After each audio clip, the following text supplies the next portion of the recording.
Hello, everyone. Hope you're enjoying your day. Apologize for the previous problem. I started kind of recording, and somehow, YouTube was not recording my stream. But I think now it is working. I can see at least the movement of the dots that my microphone is recording and functioning right now. So let's get back to the main elephant in the room. So when we started out this year, 2024, first half of the year, we thought is going to be bad. If you were following any of my previous podcasts, it would have been very clear to you. I talked about that this is going to be the year of efficiency, and you would see a lot of bloodbath, especially in the layoffs across different sectors, including tech. So we saw Q1, we saw Q2 up. It is being estimated in the first half of the year, over 100,000 people have already been laid off just in the tech sector within the US itself. My thinking is those are official numbers, but I'll not be surprised if it's like at least 150,000 people actually, not only 100,000 people. So that's one data point that you should all be aware of.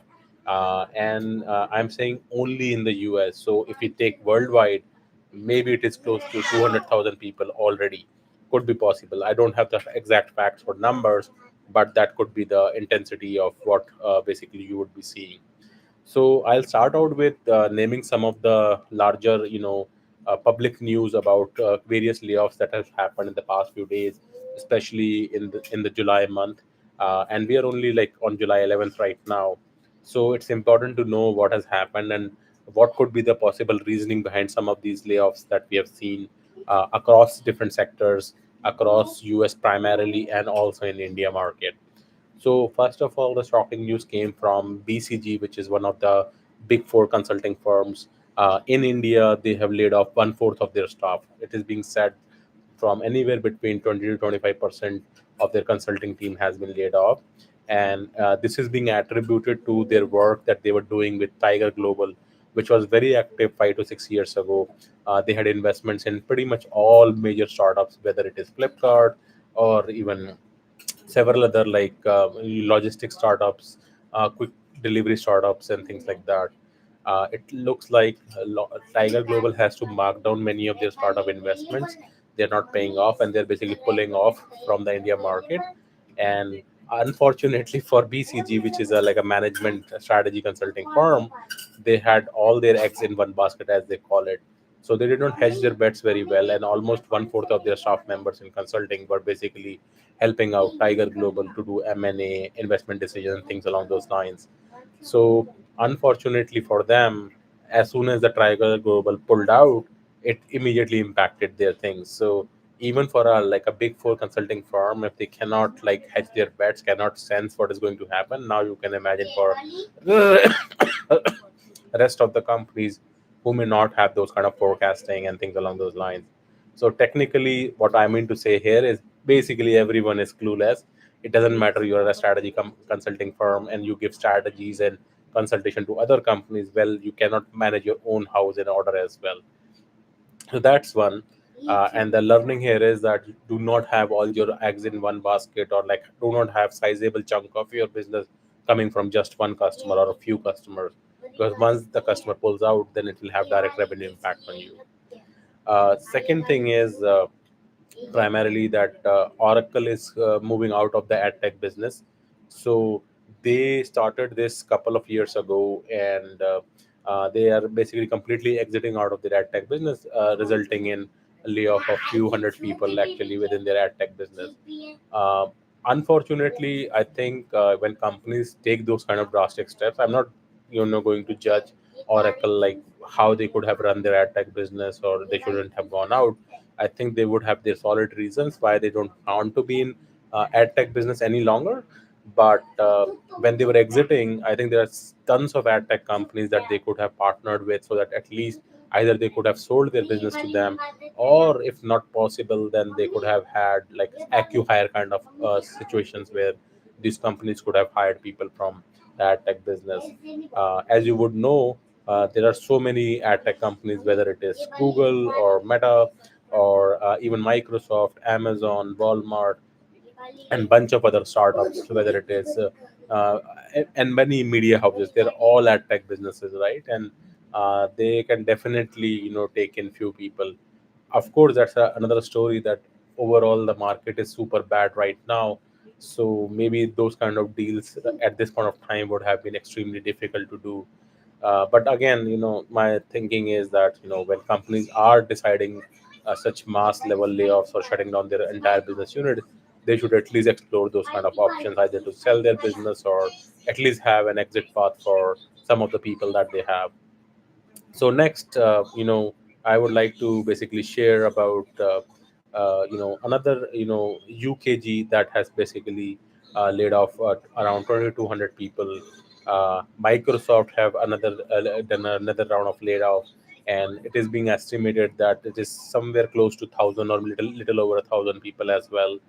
uh, Nike, on the other hand, it seems have laid off top executive from their recent layoff, more like people within the director and the VP level.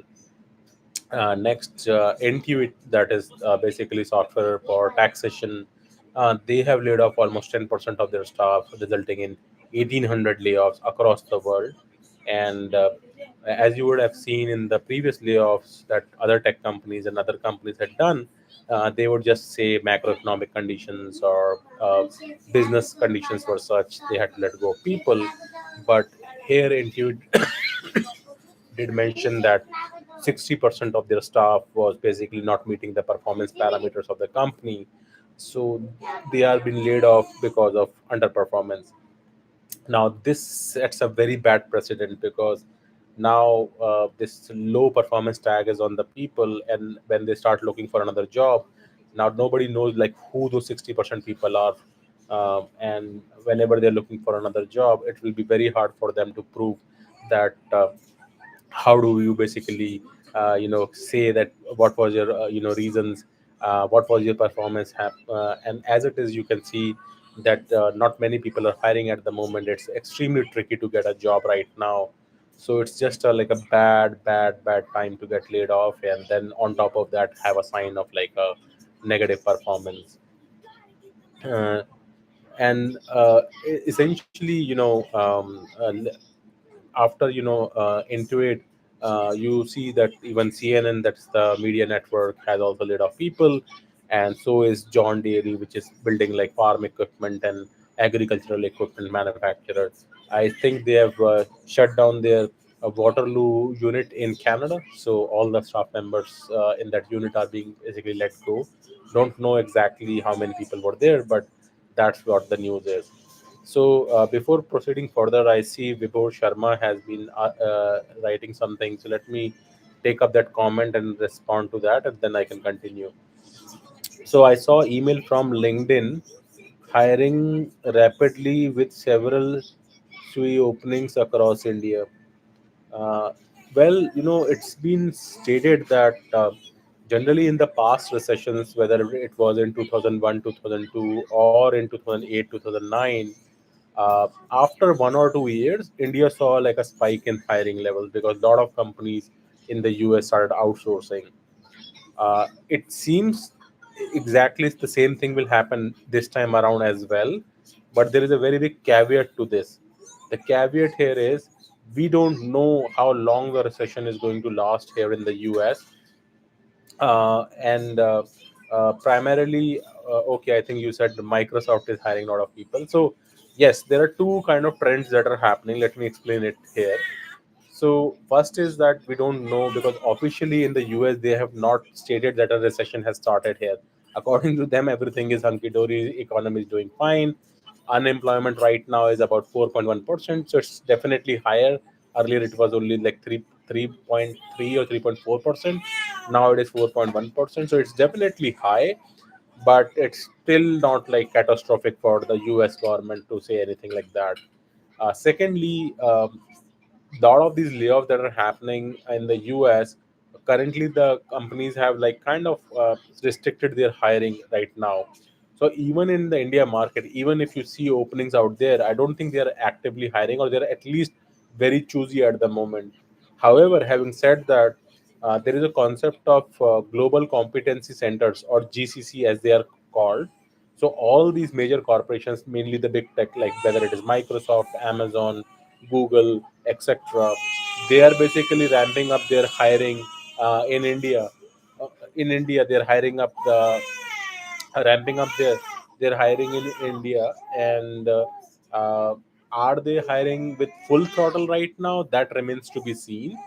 But my suspicion is that maybe by 2025, the hiring might ramp up in India.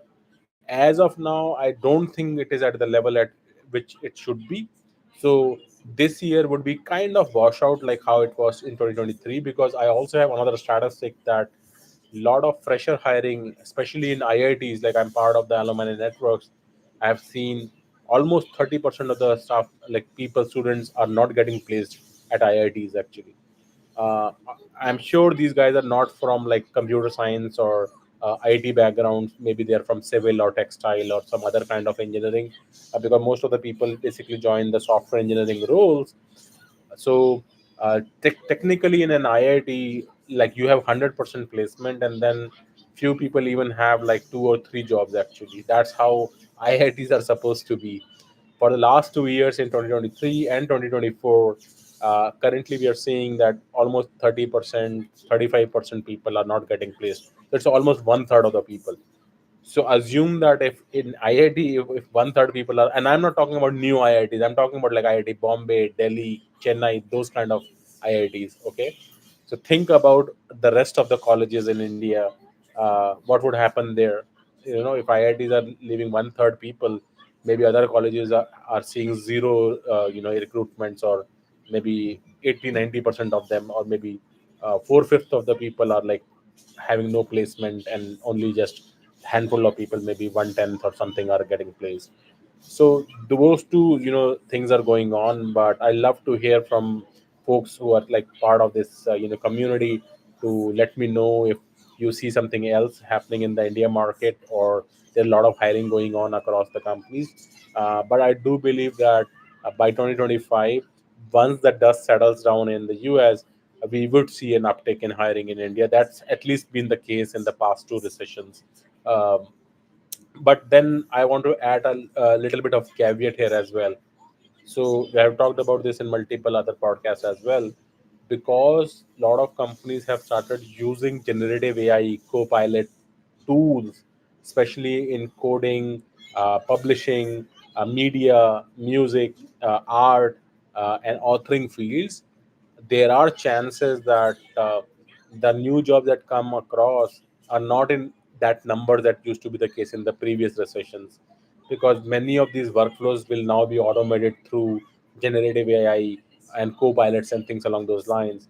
So likelihood of like bumper like growth and bumper like hiring, I doubt that that will be the case even in 2025, even if the economy recovers and the outsourcing starts from the US back to India as well.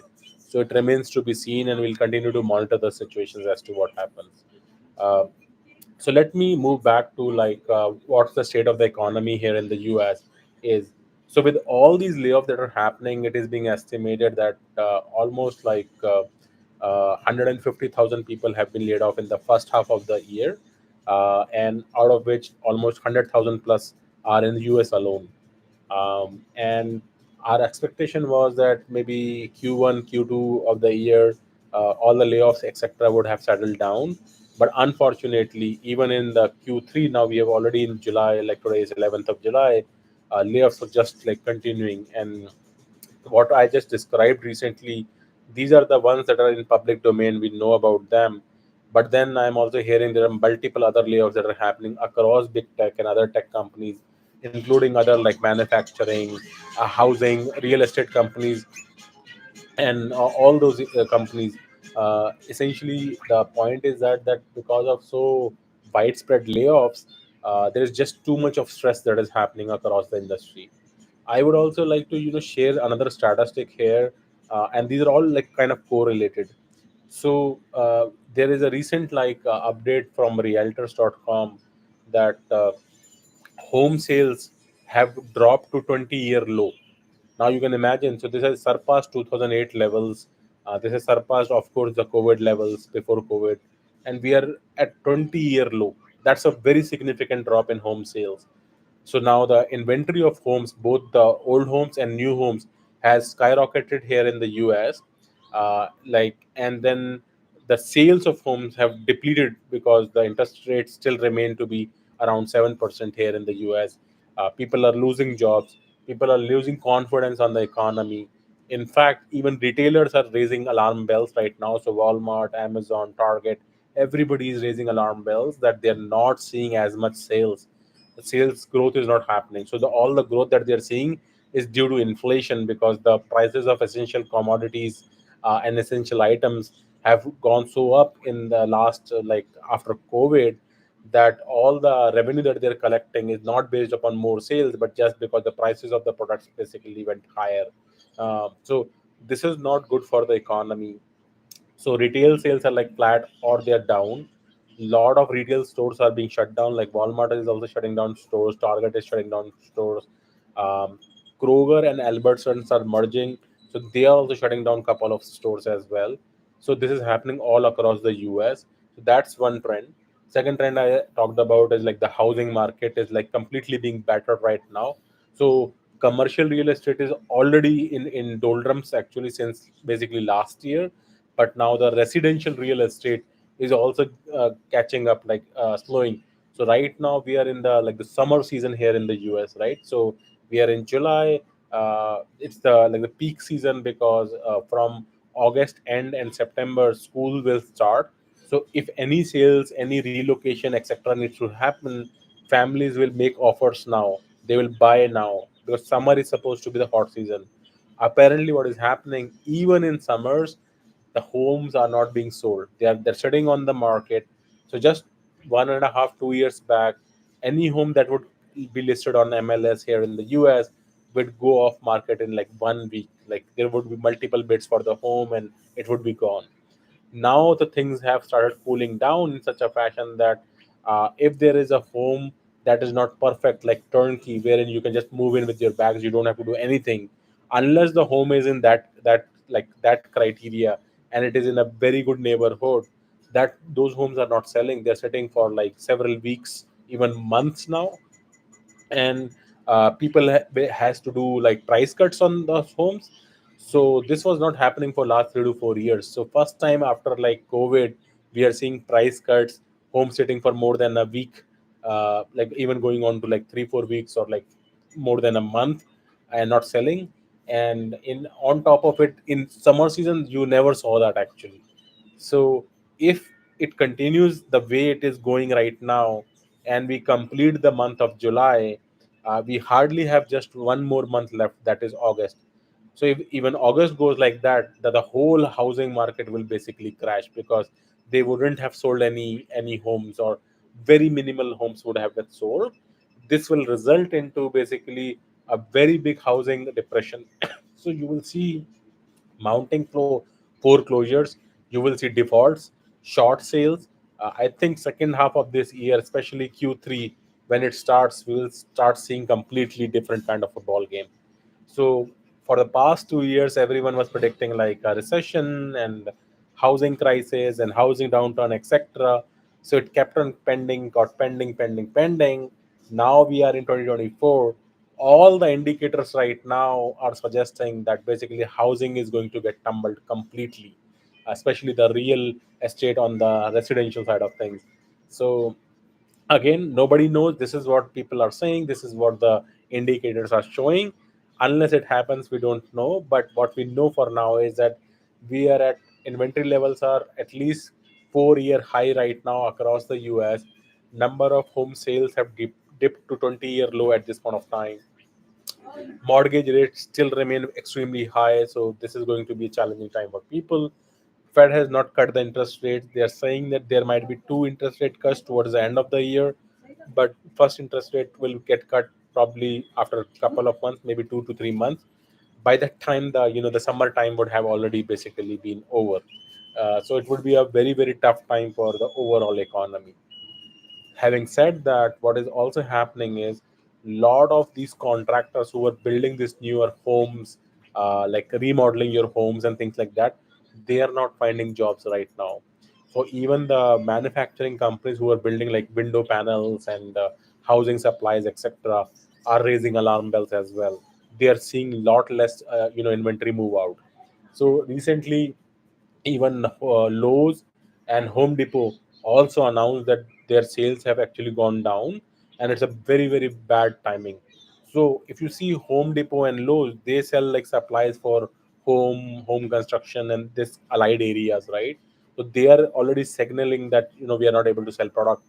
Retail companies like Walmart, Target, etc., are already saying that either the retail sales are flat or they're basically down if you remove the inflation based cost prices, etc.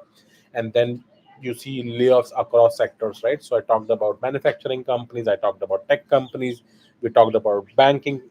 Like all those companies are basically laying off. The reason is very simple: people do not have confidence. People are laid off across sectors now. Like consumers like us and other people who have discretionary spending are being very very careful as to what to spend or what to not. So people are still going to eat, right? Like people, so Walmart will still run because people have to eat. They will still go to shop for vegetables, groceries, produce, etc., right? So those things they won't cut, but discretionary spending, like let me get a, let's say, like new wardrobe, or let me get a like a grill or things like that, so people can totally cut on those areas. And that's where these retailers make money on discretionary spending.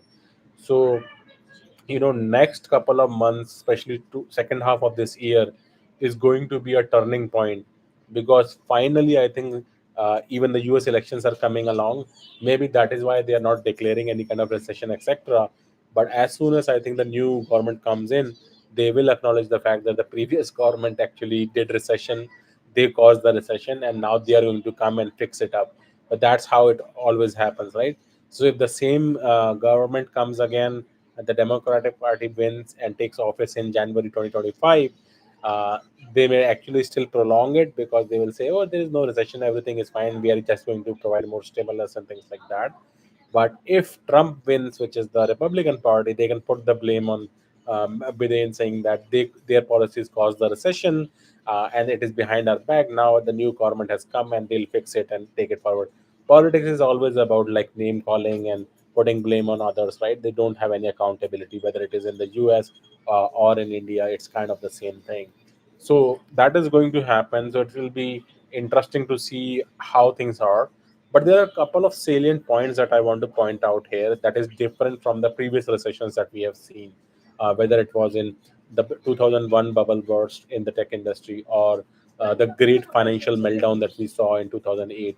Um, so one thing to note is the stock market is still up here in the US, especially those seven darling stocks are basically still up, and they are the ones basically pushing the industry.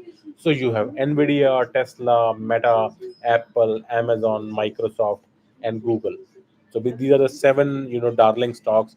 They are like, and half of the companies here are $1 trillion plus companies, right? So you have Microsoft, you have Nvidia, you have Apple. They're all $3 trillion companies. Then even even Meta is already $1 trillion as well. Uh, Amazon is also shy of $1 trillion, $3 trillion. Tesla would also like climb up there as well.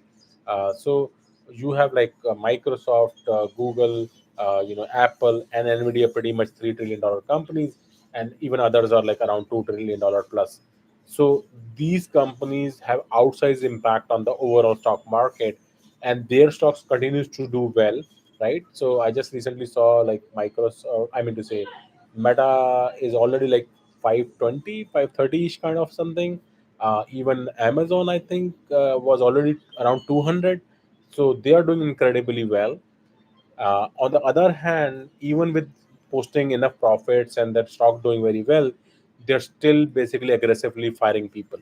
So all these companies are doing a lot of what we call a silent firing of people.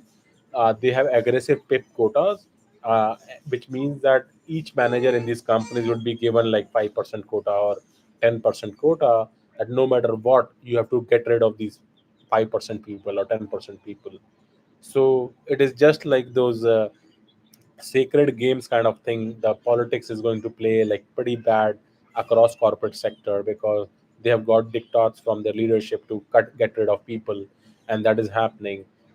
Some of this becomes news because it's a public news, it comes out, we speak. But having talked to some of the folks out there, it has been very very clear to me over the last 2 years that a lot of people are being cut, putting in forced pip, or they are being just let go for non-performance or whatever, and that is happening across the industry. So these are like extremely tiring times. Now I think all these dimensions are joining together. So on one side you have layoffs, other side you have growth in AI and generative AI and co-pilots. So people are improving their productivity, not as much as was hyped and hoped, but I think everyone who is using it is at least gaining 10 to 20% productivity improvement. And as people start learning it, as they start becoming more familiar with these tools, over a period of time, I think they will become better and better in prompting and how to leverage these tools to improve your productivity, like writing code or authoring an article, or even publishing a like a movie or a video or an audio or a music. So I think it will impact a lot of these creative industries. And as more and more people start leveraging AI, they no longer have to like hire so many human beings, because many of that work and automation can be done by AI itself. So that danger is real. It is impacting us as I talk with people, and there is a possibility that we will see certain startups now that would be just based upon handful of people, let's say like a dozen people or like 5 6 people, and they just use a lot of automation from generative AI tools to build product systems and things along those lines. So I think in 2025 we will see different kind of startups that will come along. So earlier the startups were like hyper growth startups, whether it is Uber or Airbnb, Flipkarts of the world, Zomatos, etc. They used to hire tons of people. Actually, once they get funding, they'll keep hiring people. Now the trend is going to change. You would see, rather than hiring a lot more people, they are going to invest a lot more in like data centers, their cloud GPUs and things along those lines. And even the big tech you are seeing are doing that because of the this mad rush for the AI dominance. So all these big players, whether it is Microsoft or Google or Meta or Oracle or Amazon, they're all investing very heavily in the infrastructure for cloud, having GPUs, etc. As a result, Nvidia is making all the money because they are the ones that are selling the GPUs to all these cloud providers. But I think as the race matures and people get to realize that they're not getting as much results as they had initially thought, but productivity is definitely an area where people are going to see different levels of improvements across the sectors. It will have a lot of impact on the jobs for people. And so my thought process is that in 2025, once the dust settles, once the US elections are over, and we realize that yes, we are in recession, and we need to do certain things to like fix it. Maybe quantitative easing would start next year, and when that happens, don't bank upon that. Once the markets are fine again, then a rapid hiring would happen. I think the hiring will be very calculated this time around, because as I said, a lot of investment is happening in the AI side of the world, and many of the workflow will be automated by AI. So people who know generative AI tools, who are familiar with them, may have a upper leg than the people who just do like regular software engineering or regular copy editing or filmmaking and film design and things along those lines. So be prepared for what is to come in 2025. But for now, I think all the signals are indicating towards a like a very very troubling recession that US is going through. And since the US economy is the daddy of all the economies of the world, US is close to like 29 trillion GDP. I would assume that if US goes into recession, immediately it will impact the entire Europe, and it will take into account even Asia Pacific regions as well. So kindly be prepared.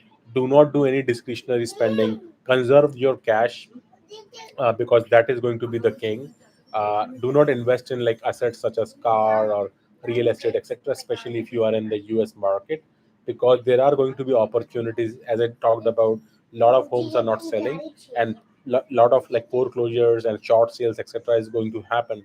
So if you have cash, like hard cash, you can quickly move and basically get some like good neat real estate, which you can get it at like 20-30% discount in like localities such as like Seattle market, San Francisco market, New York market, etc. But you will have to wait and watch for next couple of months, and those opportunities will present yourself. I'm assuming those opportunities will start coming up, surfacing, especially around September October time frame, because it is still summer. So even the sellers are sitting tight on their properties, assuming that somebody will come and give me the offer that I want.